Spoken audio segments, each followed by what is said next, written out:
Que é feriado hoje, todo mundo sabe, mas você que está aí, numa boa, almoçando ou dando aquela cesteada no sofá, sabe por que hoje é feriado? Qual o significado da proclamação da República?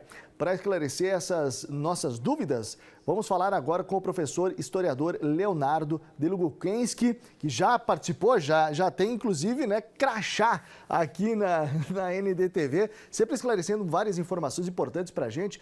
Professor, vamos falar para as pessoas o que significou principalmente esse ato da proclamação da República para o nosso Brasil. Boa tarde. Boa tarde, Diego. Boa tarde, telespectadores. É uma alegria muito grande tá voltando aqui para explicar mais algumas coisas. Quando nós falamos no 15 de novembro de 1889, nós falamos no fim da monarquia no Brasil. A monarquia que começou em 1822 com Dom Pedro I, passou para o seu filho Dom Pedro II e findou justamente nesta data, no ano de 1889, quando um grupo de insurgentes militares do Rio de Janeiro deu um golpe de Estado e depôs Dom Pedro II, colocando o Marechal Deodoro da Fonseca como primeiro presidente do Brasil. Então, é esse o significado, a entrada da República. Mas uma questão simples, muitos podem perguntar, mas, professor, qual que é a diferença de uma monarquia para uma república? A monarquia, você tem uma família real, é uma família europeia, certo? Os Orleans e Bragança, que governaram o Brasil, governaram Portugal também por muito tempo. E quando eles são depostos, quem assume o lugar são civis. Pode ser qualquer um, pode ser um militar, pode ser um repórter, pode ser um professor, qualquer pessoa. Legal. E qual a importância educacional dessa data para as pessoas, aquelas que estão chegando, entender o país que elas vivem, a república em que elas estão inseridas, a importância disso?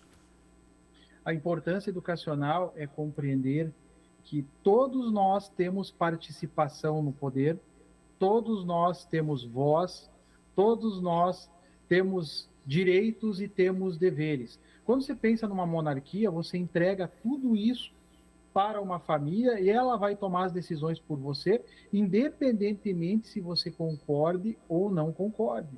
No caso brasileiro, nós temos a possibilidade de 4 em 4 anos, se não concordarmos com o governo, trocá-lo. Com uma monarquia, isso é impossível.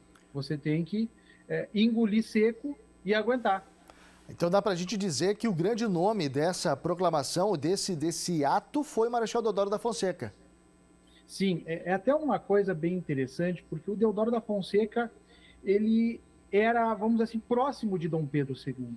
E inúmeras vezes o Dom Pedro II o questionou da possibilidade de um golpe e ele sempre negou. Porém, nesse período, a popularidade de Dom Pedro II estava em baixa com as elites brasileiras por conta da abolição da escravidão no ano de 1888, por conta da própria Guerra do Paraguai, cujos militares esperaram uma retribuição maior e não receberam. O próprio Dom Pedro proibiu até que os militares tivessem participação, voz política, e isso os deixou um tanto quanto desapontados. E aí Dom Pedro, inclusive, ele acabou mexendo com a Igreja Católica Apostólica Romana, ele interviu em cargos, então ele perdeu o apoio dos principais setores, que eram os militares, que era a igreja, e também os fazendeiros, e isso fez com que ele ficasse à mercê de um golpe durante 1888